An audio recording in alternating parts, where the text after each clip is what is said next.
Hello,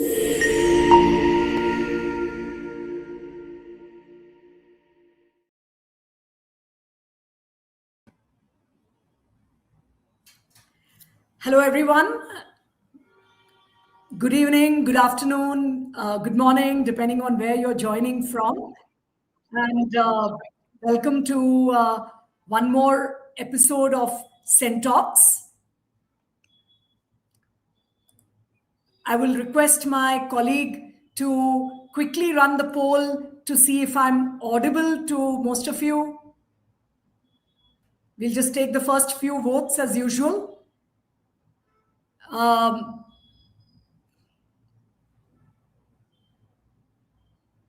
Yeah, can we, Hariruba, you want to quickly close the poll? I think we've got a bunch of votes already. If most people can hear, we'll move forward. Okay, so 100% of the votes said yes. Great. I see a lot of good evenings on the chat.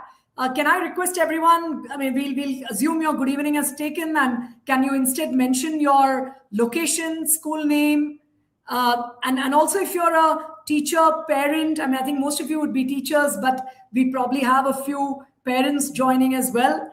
Would be great to know where you're joining from and which school, if any, you're associated with. So looking for a few locations to come up on the chat. And I see Pune, great, Chennai, wonderful. Okay, I think we still have a lot of people who are insisting on saying good evening. That's okay. We have someone from Hyderabad, someone from Tirupati, Bangalore, from Pandalam in Kerala, Chandigarh, Sikkim, Gujarat, Nagargoil in Tamil Nadu, Sarla Birla Academy in Bangalore. So good to start seeing some school names coming up. Podar International School in Ahmedabad, St. Mary's in Barwani. Okay, wonderful. Wonderful. You can also follow each other on the chat and see where people are joining from. I think I'm already counting at least 14 or 15 states of India. Great to see that. Someone from Madhya Pradesh joined just now. Someone from Jharkhand. Wonderful. So welcome everyone. I think the spread of this participation. Of course, we do get this kind of spread in CENTAlks in general. So I don't think I can only attribute it to the topic, but I'd love to try to make an extrapolation that the spread indicates that this topic is something that resonates with a lot of us when we talk about gender inclusiveness in the classroom. So today's webinar is called She Learns Gender Inclusiveness in the Classroom. It is a topic that probably resonates with a lot of us, either in terms of pain points we have faced on that front, or initiatives we are taking, or something that we just encounter in the course of other work that we are doing. So we'll come to the discussion. But before that, let me introduce our panelists for today. So we have with us Kiranbir Sethi, who is founder of the Riverside School, Riverside Learning Center, and Design for Change.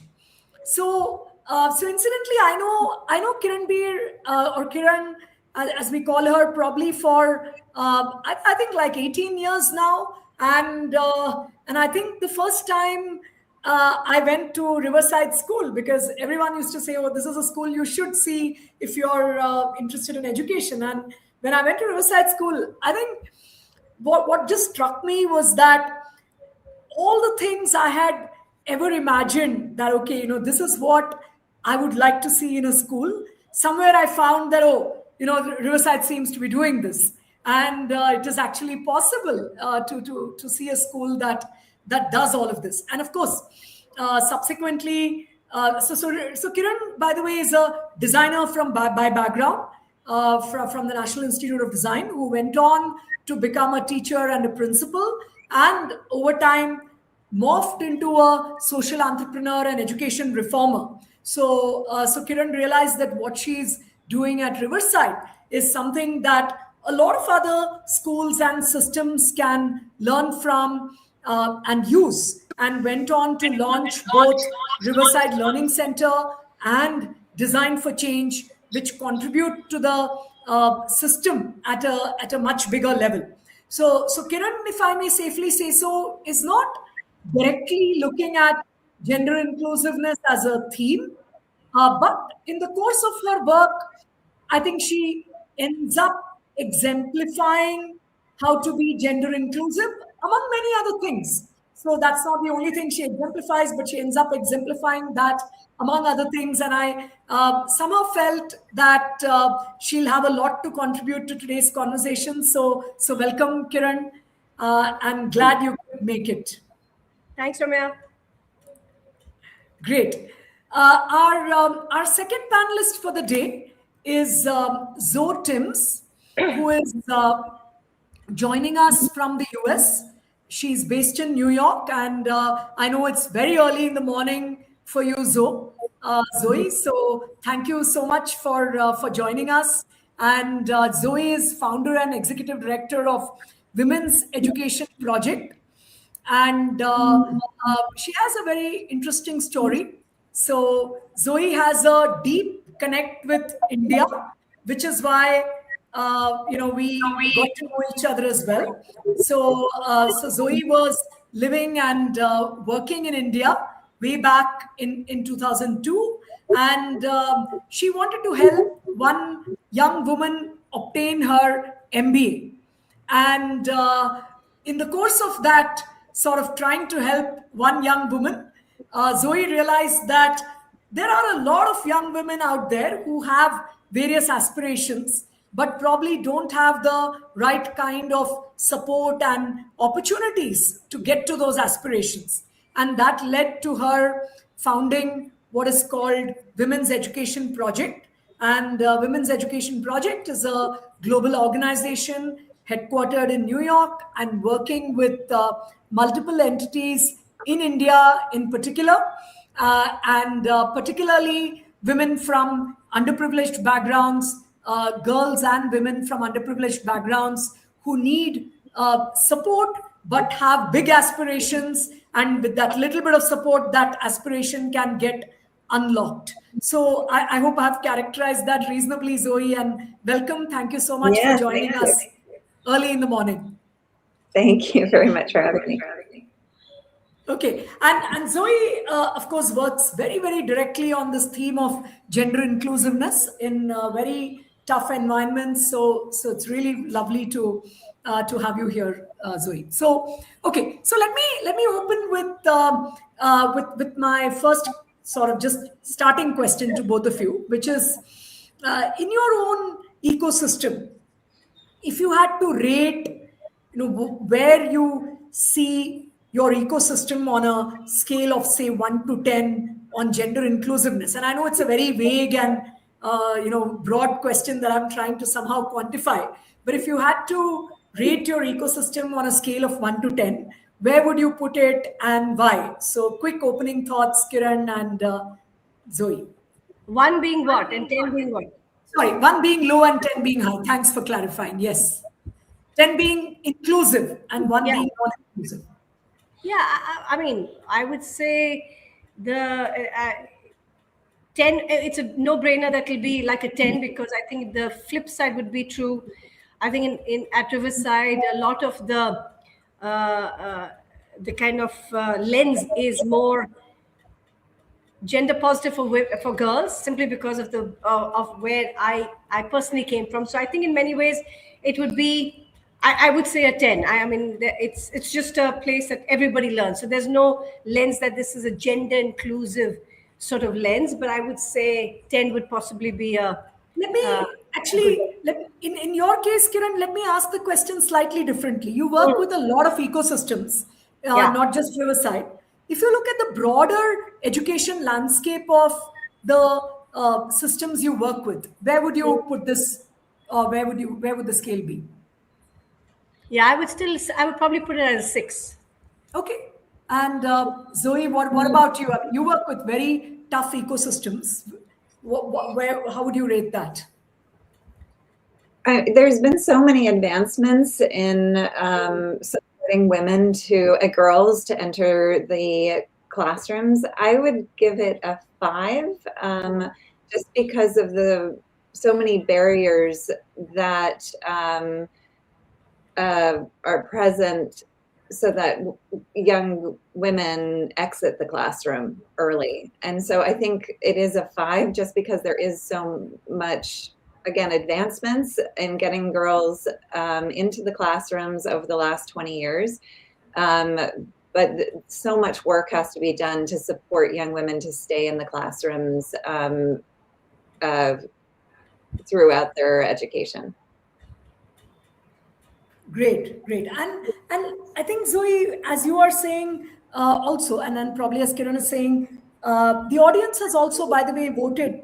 Like more than half the audience has voted that they do see their classrooms as an inclusive space, and that's great. And in fact, the people who see it as completely non-inclusive is a very small percentage. So that's fantastic.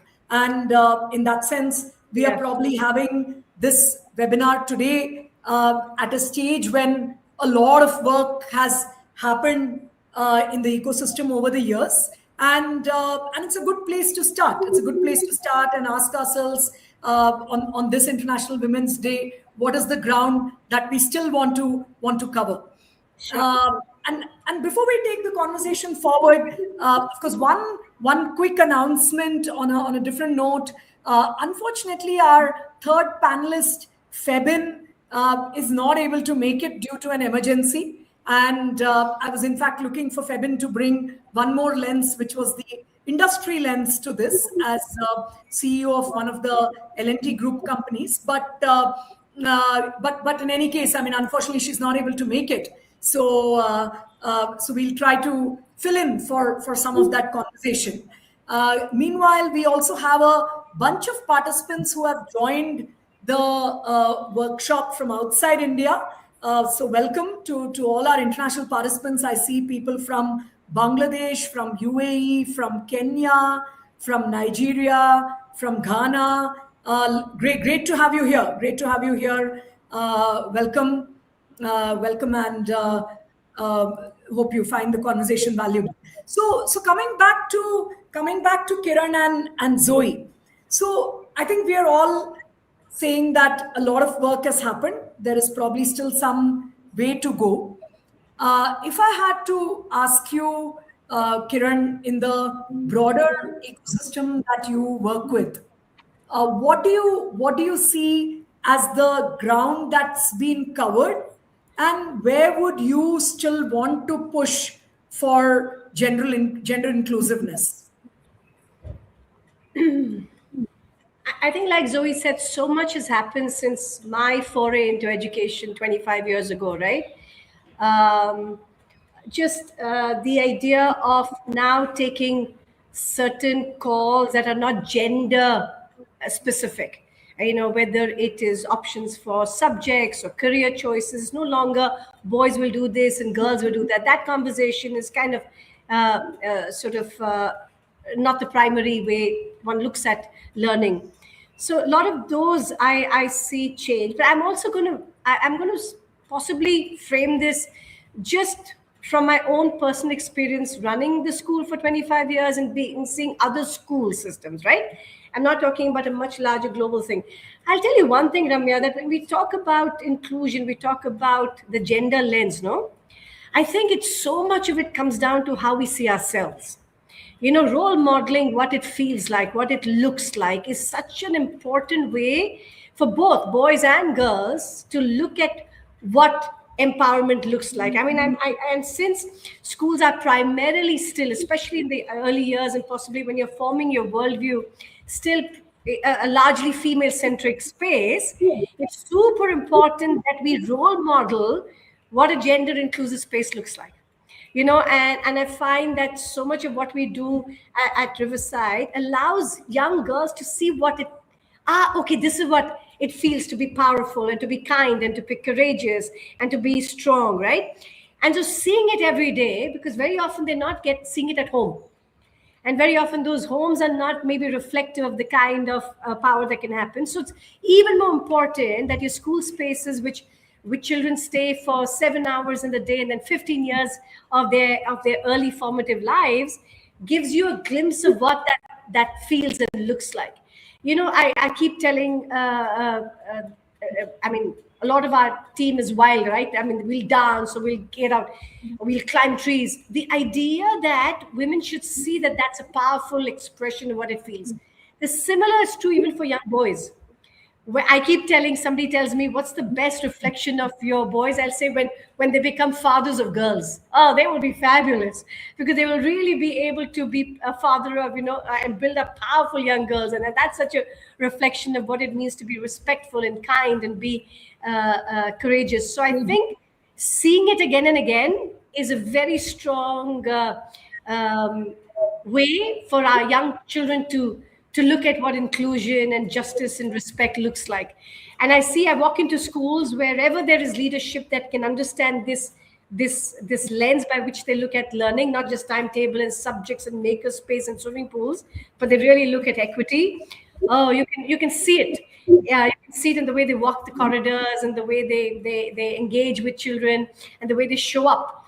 That showing up, that acknowledgement, that listening, that making sure that spaces of justice is a remarkable game changer.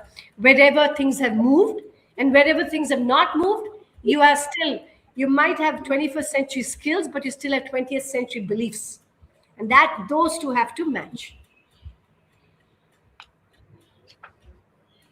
Yeah, sorry, I was on mute. Yeah, no, that's great, Kiran, and I can see a comment from Amita Patil on the group saying that what you're saying is resonating, and love to as we continue the conversation, love to have comments on the same questions from the audience as well. What do you see is the ground that we have covered so far, and what more do you see as requiring to be done? And of course, Kiran, you moved forward a bit to the solution space, so to say, role modeling, and what are some of the experiences people need to have.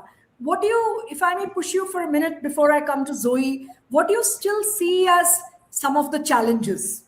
Where do you see the challenges? I would see it as, now the challenges are not necessarily what they learn at home or school. It is really the challenges of the wider social media. Oh my God, so much of the social media tells them they're not good enough, they're not pretty enough, they're not fair enough, they're not this enough, they're not that enough.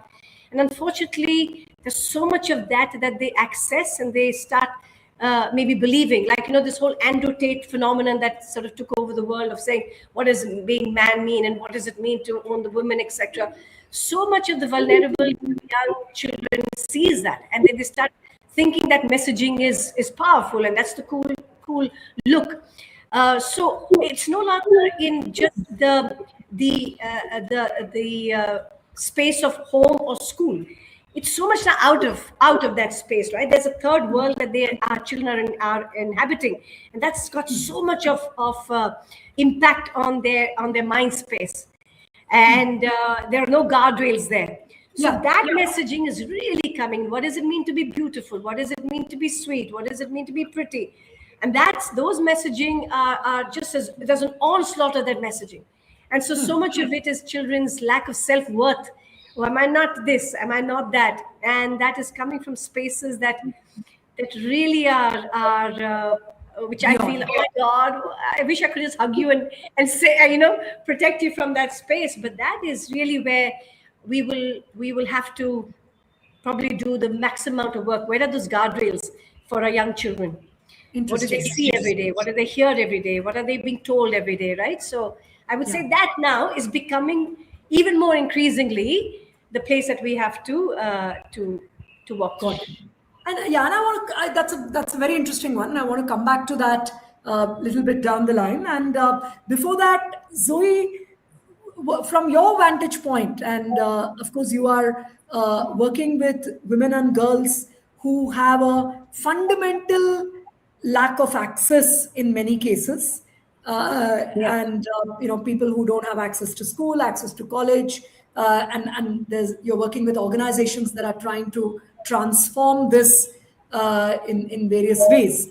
What is your observation on the distance we've come, and what is needed, keeping in view this world, so to say? Yeah, I think just to add to Kieran's thoughts and using that word space, is that what we do at Women's Education Project is that we create safe space for young women who are attending co-ed institutions often. We create safe spaces for them to really reflect on who they are and who they want to become, and to gain friendships. It really is, what we do is really the simplicity of supporting young women with those spaces so that they have a space where they feel like they belong. Because often in the co-ed environment, with the issues that young women face in their homes, and just being a young woman in this world, they often just don't feel like they belong anywhere. And so having a space where they do feel like they belong, they have space to laugh with friends freely and to dance and to express themselves is such an important key to gaining that confidence, so that when they are in a co-ed environment, from the classroom to the workplace to their home, that they have that confidence. So I feel like we go back to the real basics. The barriers, which I know is your second question, that we see for young women, again, going back to the basics, is menstruation. And that millions of women globally, and of course within India, don't have access to the knowledge of menstruation and menstrual health. And that basic knowledge of their own bodies keeps them out of the classroom 4 to 5 days out of every month. And so without access to that knowledge and that confidence of your own body, without access to sanitary pads, and without access to, which seems very basic to so many people, without that access to sanitary pads, young women are not attending the classroom 4 days out of the month, and because of being ashamed. And when they do go to the schools without proper bathrooms or even trash cans, there's reports that like 2/3 of schools globally do not have simple things like trash cans for women to dispose of products.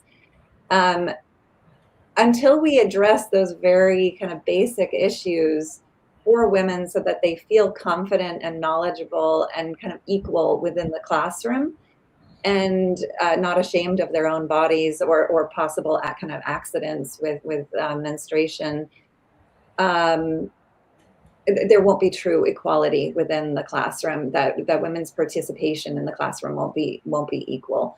And so I think that those are very serious issues that need to be addressed, and that is one of our focuses at Women's Education Projects, is just creating that safe space so that women can learn and kind of understand like who they are, but also how they can confidently participate.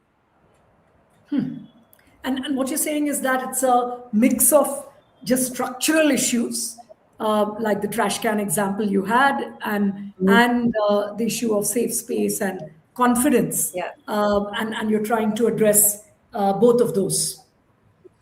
And I think also like what Kieran was saying as well, is just for boys to be understanding what menstruation is as well. It's extremely important for there just be an equal awareness of menstruation, so that everyone feels confident and aware of how they can equally participate in the conversation and even in of equality.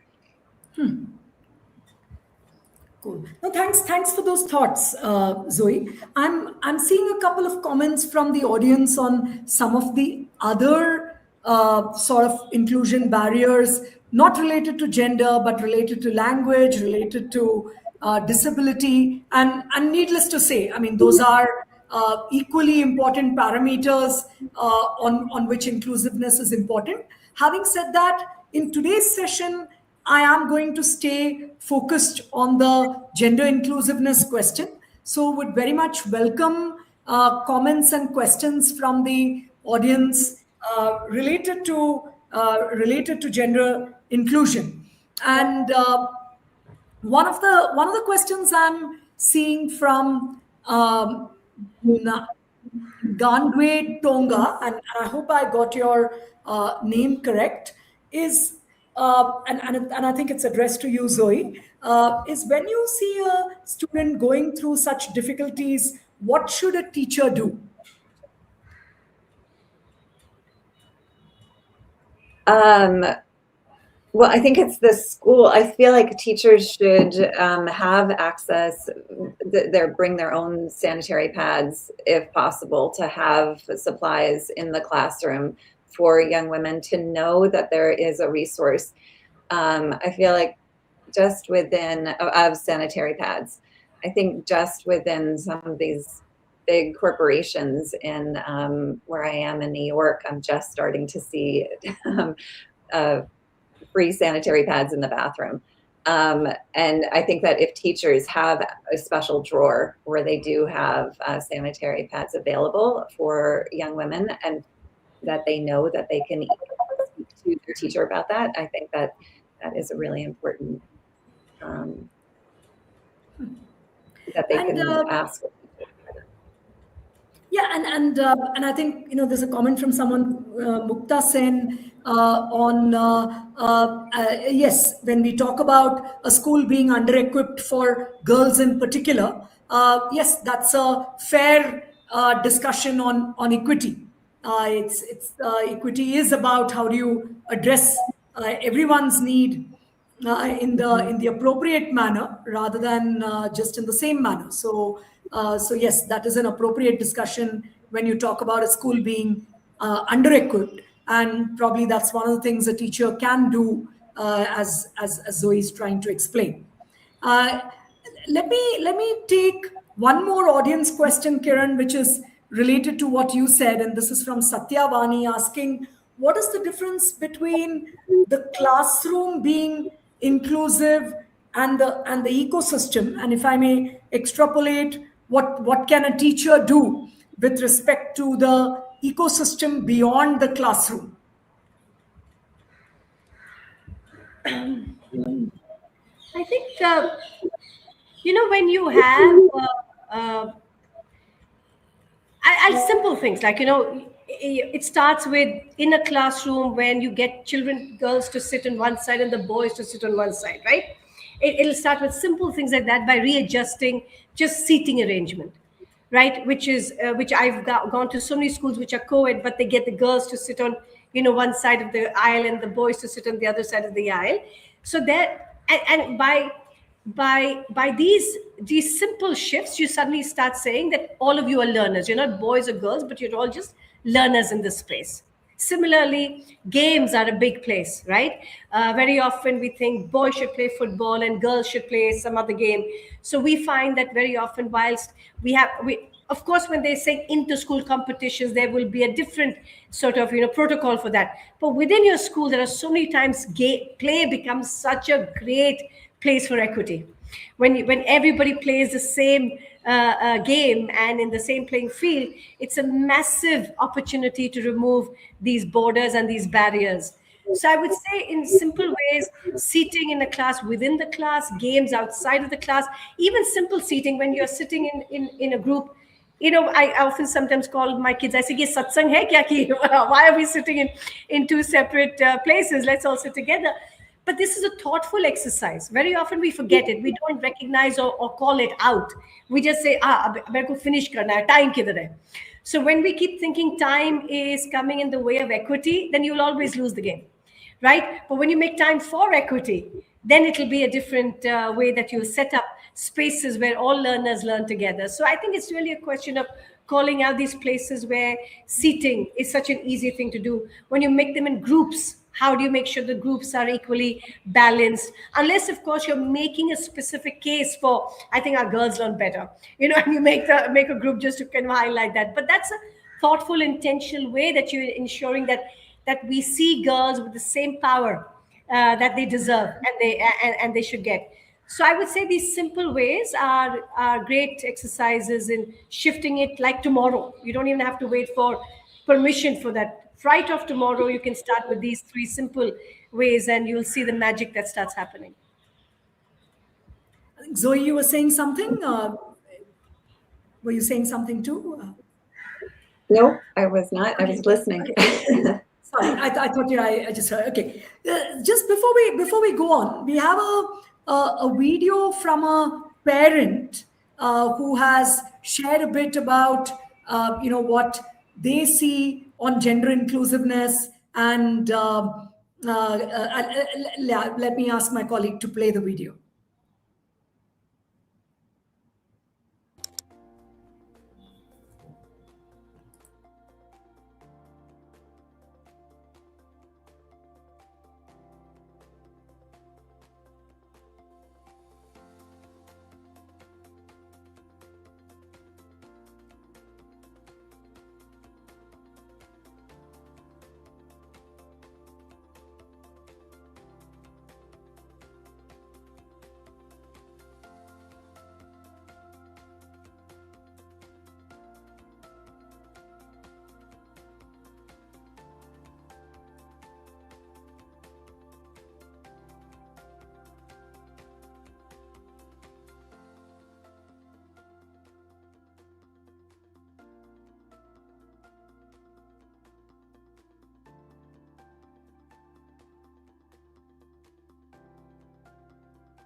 Okay.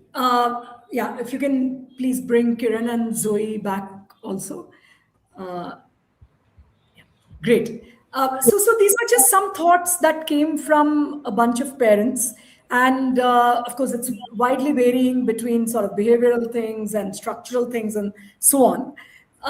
Let me move to the structural side of this a bit.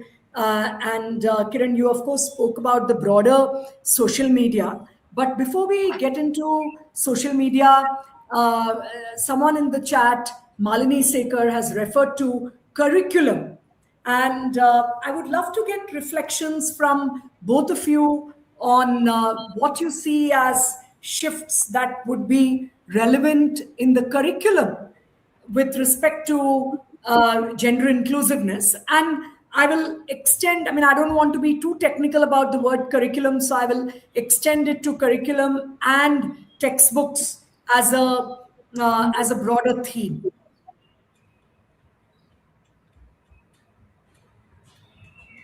Either of you first. Yeah, Kiran, please go ahead. Yeah. No, I think much has been done in that space, actually, Ramya. There's a gender neutrality in the language of stories and the way, these chapters have been rewritten, etc. I think there's some measure of, thought that has gone around in ensuring that parity comes in our language. But I still see this kind of skewed understanding of the sciences versus the language debate that keeps happening. Boys are very science oriented, girls are very language oriented, and that's not a natural disposition. That is just where there is interest, etc. So I think one thing that has worked really beautifully is to get our children to see roles of typical things, like for instance a sports teacher who's a female. Right, a female sports teacher is a great way to bust that thing that men are all sports teachers, and suddenly sports becomes a different way to look at in terms of how you encourage that. The sciences are typically, in most schools you'll find they will be male centric. I'm talking about as a large spectrum. How do they see women being really powerful in the lab and with the sciences and math?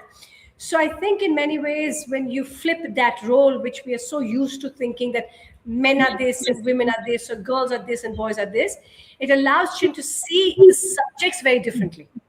And therefore, their interest in these subjects can be changed by the virtue of the way it's presented. It's finally just competency that makes. It's not your gender that shapes anything. It's finally competency, and then competency should shape the learning, right? I remember keep thinking that my gender is never the reason for walking into a room. It should really only be my competency. So can competency be lauded from wherever it comes from? Can it be the calling card? And then when you show it out very clearly in multiple ways, where not only for children but also the adults in the frame in the frame of reference, it works, I think, in simple ways to shift that mindset. I'm just learning from somebody who's really good. It doesn't have to be what the gender is. So calling that out might be a way to address this. Got it. Got it. So you're saying that at the curriculum and textbook level, actually a lot of work has happened, and there is a lot of shift. And I fully agree with you. That's what I'm seeing as well. Whereas I think the way it gets translated in a classroom, and particularly in some of the subjects, the stereotyping still comes in. So Zoe, your thoughts on this?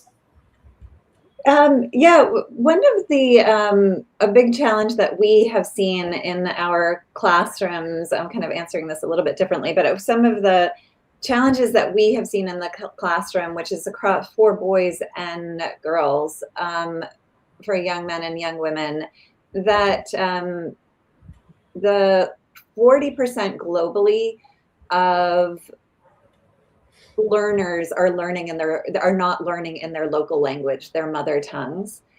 And that really does keep, obviously if you can't learn in the classroom with increased migration, increased use of technology, that the issue of losing your mother tongue is increasing. And what we see as like a solution within our classroom, and for somebody who I struggled through learning 2 South Indian languages not very well. I learned Telugu and Tamil, which was an incredible experience, and I don't speak them very well. But so I understand this is an issue. But what we did in our classrooms is we held a poetry workshop in Telugu. And we have ingrained throughout our curriculum kind of a love of your local language, so that we encourage all of our facilitators, all of our teachers who come into we run the Leadership Academy program, into our leadership academies, for them to teach in their local language. When we had this poetry, we had a local Telugu poet come and speak at our local academy, and the students were all writing poetry in Telugu. They were laughing. They were having so much fun in the classroom. It was what we saw is a huge confidence that they gain so much confidence. And so I think that the techniques, and my children here in New York, because of migration issues, there are learners in their classrooms. There's about 5 different languages in my children's classrooms. So it's a huge issue globally. But ingraining somehow in creative ways this local language and a love for local languages in different ways, we have seen as a solution. So if I understand you correctly, Zoe, and it's a very interesting point you make, which is that by bringing in multiple languages which students are comfortable with, you are creating another kind of safe space, which then spills over into aspects of inclusiveness on gender or other dimensions, because there's a confidence that comes with that. Is that how I understand? Yeah, like a new, because I just feel like there's so much pressure to learn English, and kind of dismiss your culture, your language. And that's where so much culture, and as we started this conversation, like so much of identity of who you are, and as a woman, it comes from your language and it comes from your culture. And so I think entering classrooms where they're saying, dismiss all that, learn English or, or learn technology, and which of course is so important in many ways. But I think incorporating it into the classrooms and is so important for the individual. And so, and especially, we have students in Hyderabad who are from in our Hyderabad program who are migrants. They're from migrant families, and they aren't comfortable in the classrooms. But we also have the English gap is there as well. But what we found is like it's just a dismissal of the local language, and aside from confidence, I just find it so sad that these beautiful languages are getting lost. But it's an important part of the classroom is to incorporate the diversity and understanding within the classroom. Yeah. No, that's a very interesting point. And I think, earlier on in this conversation, when a couple of people from the audience raised questions around inclusiveness on dimensions like language, disability, etc., I did say that, we'll stay a bit more focused on gender inclusiveness. But what I'm learning from you is that inclusiveness could be integrated, in the sense if you are inclusive on one dimension, you're likely to be inclusive on others, and it goes hand in hand. It's not as siloed as we might think about it on different parameters. So that's exactly. a very interesting learning for me, and very interesting takeaway for me. Let me touch upon this topic of peer pressure, which has been brought up by Amita Patel, and it was something that I was having in mind as well, which is that children end up doing stereotyping on their own also. It's not necessarily by the teacher, by the textbook, by the system, and end up doing stereotyping on their own as well. And I think, Kiran, it goes back to influences which are beyond our control as teachers or parents. Any quick thoughts from either of you on that? And I'll let either of you answer that. Whoever. I would say a lot of that stereotyping, etc., comes in jokes. I mean, the entire thing of comedy is around stereotyping, right? It could be a certain community, it could be gender, and kids think it's a cool thing at a certain time, right? It becomes part of their, sort of a code of, especially adolescents, and they think it's fun without really realizing the deeper impact sometimes it can make. And again, to help children understand where that impact gets done is again the act of making time for equity. I keep saying, coming back to that, it's not a case that we hear it and we pass it off. And I think very often our time and our timetabling comes in the way. We think that for this we don't have the time. For math we have time, and for science we have time, but we don't have time to talk about equity and justice. And I think that therein comes a huge perpetuation of all of this. So if we do make the time to call it out, to be respectful, to challenge it, not always to be preachy about it. That's one thing that you can't be. It's really the ability to, like Zoe says, create the spaces for dialogue, create the spaces where this conversation can happen without judgment. I'm seeing, and when it's done systematically and intentionally and over a period of time, it has a way to get children to look at and shift the way they think that what is cool and what is a joke. So a lot of that perpetuation of peer pressure comes even from that space of what's okay and who let it be okay, and how many thought that was fun. So when the dialogues, when the time is not being spent to call some of this out, it will stay. It will stay as that hidden curriculum, and nobody's really caring. It's done in the corridors of the school or in the bathrooms. How do I have the time? So I think you have to make time for all of that. I'm telling you, Ramya, math, science, and English can be done either by CENTA or by Khan Academy, right?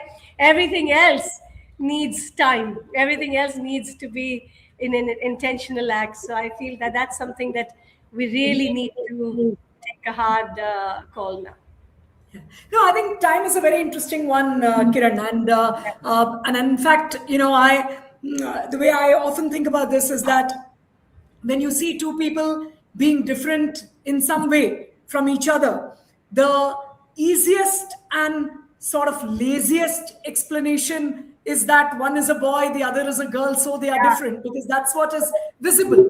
And it takes much more effort, time, intellectual engagement to understand that they are different in 1,000 other ways that you cannot see.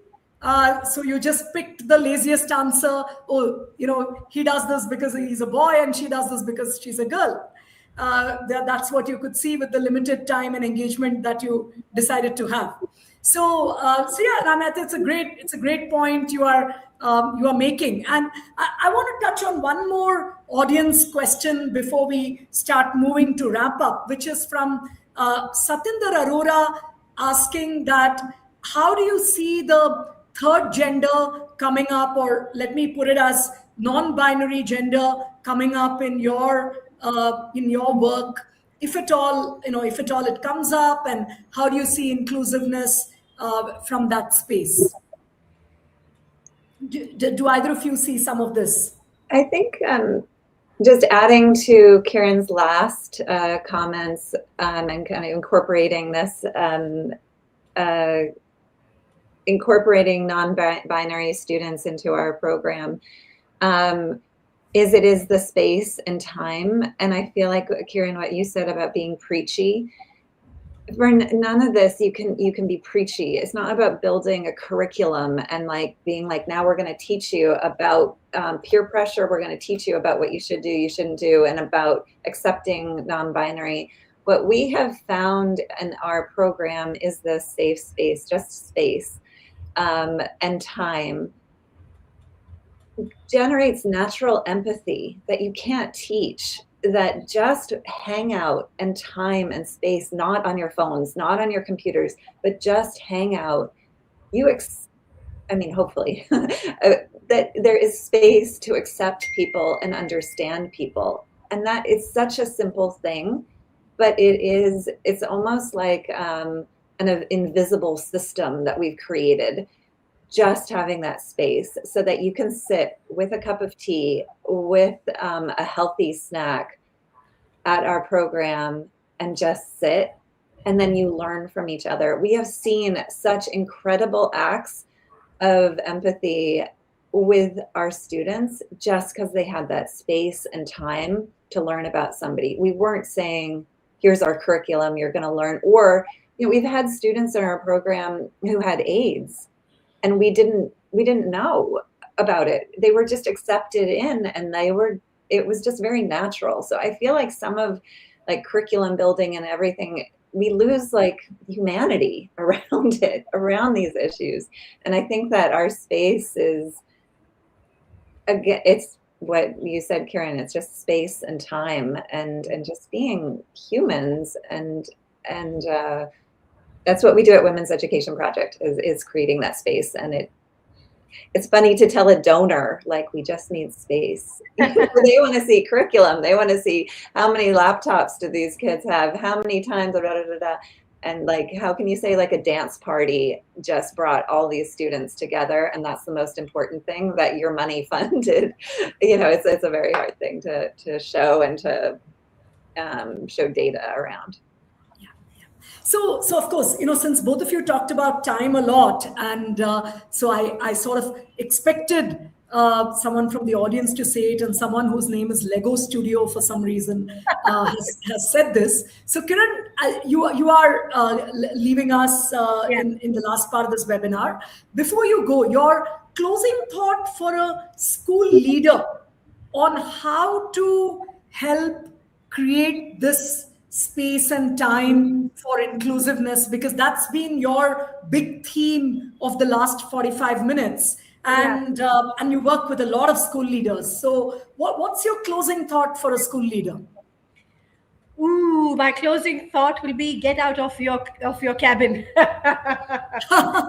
I swear to God, just get out of there, be approachable, have these human connections, and you will be so charmed by what you see. So I would just say, give yourself the opportunity to to have your mind changed. I think that's really what school leaders need. So I would say, put up a desk in the corridor, sit there for a whole week, and you'll just see the magic unfold. So I would feel that's the one thing. See, the more barriers we put between us and our children, the more barriers get created in your mind. So just dissolving those, being out there, being transparent, being visible, being vulnerable. I think these are marvelous ways to build connections. So I would say, if a school leader wants to do one quick hack, get out of your room and be visible and be available, and everything starts from there. I'm sorry, but I have to leave right now. Thank you, Ramya. Thank you, Zoe. Lovely to connect with you. Thank you very much. This was useful for the audience as well. Bye, everybody. Stay safe. And Ramya, thank you again. Thank you very much, Kiran. Thank you so much. And Zoe, to continue on the last part of this conversation, right? You again have spoken a lot about creating spaces where inclusiveness can happen, and not just thinking of it as a curriculum, as a structure. And you are, of course, working with several organizations, particularly nonprofits, who are involved with women and girls. What is your advice to leaders of some of these organizations on how do they create those spaces? Adding to what Kiran said, it is getting out of your, what did she say, cave or something, to get out of your, what we believe in education practice is that space is not just a room, it is also your community. And to what I say, like, all the time in meetings and in building up our program, that the role models in your community, I feel like when we use the word role models or mentors, we think of somebody who's in a corporation and is going to mentor you and to tell you how to, live your life and what career path you should be. I think that the advice to a leader is to understand that role models and mentors can be in your community, that it can be the old woman who has supported a whole family and, built her own, within where the community that we work, her own like chicken farm to support her family, that she could be a huge role model. So I think that it is breaking down the barriers of kind of understanding, going out into nature, like breaking just this idea of curriculum. We got to study curriculum. We got to like learn from the computers and just be behind computers. It's go out and learn. We've seen like such transformation of young women who had, certain expectations of life, of being totally transformed by going to an organic farm and holding a potato and just being like, I think I want to do this. And some of our students, because of the way we run our program, graduates of one of our graduates, our very first student who you mentioned, Ramya, is working at a multinational bank. Other students are becoming organic farmers. We just got reports of students who want to open apiaries to have honeybees because we brought them on a field trip to learn about beekeeping. So as leaders, it's not just transforming lives through curriculum, but supporting young women and young men to change their own lives by breaking through and meeting those people in your community who are real inspiration and real role models. Learn about beekeeping, learn about holding a potato for the first time. And you never know what could happen from there. So I think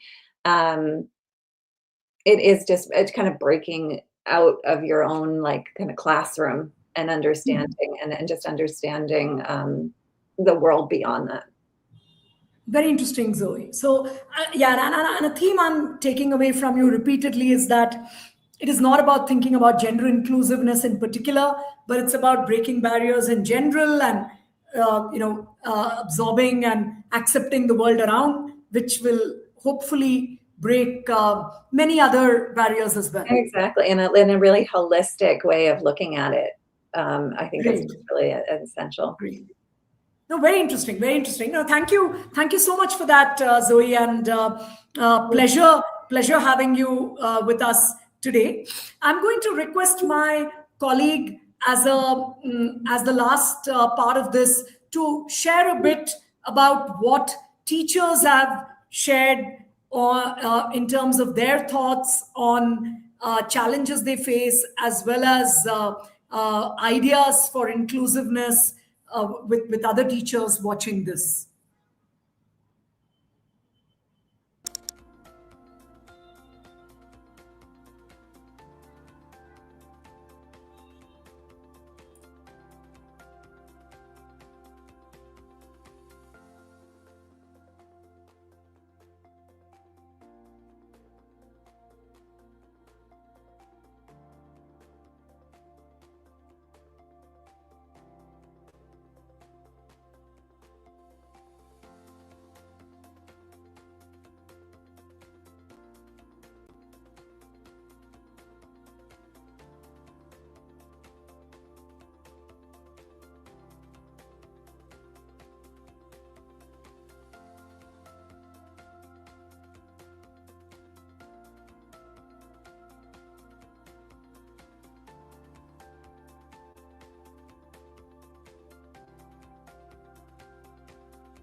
Great. Thank you. And of course, in the teacher comments, you can see a lot of the things that the panelists mentioned as well reflected. I found it very interesting that multiple teachers spoke not just about gender inclusiveness, but inclusiveness more broadly, which automatically leads to gender inclusiveness. So thank you for that, for the people who shared. And thank you to our audience as well. We'll also request request my colleagues to share the feedback code in the or the mechanism, so that the people who are looking for records of participation can access those. Yeah, I think the code has already come up on the screen. The code is 5607, and there is a feedback form for the webinar. Request you to fill that. And thank you very much again for being with us today.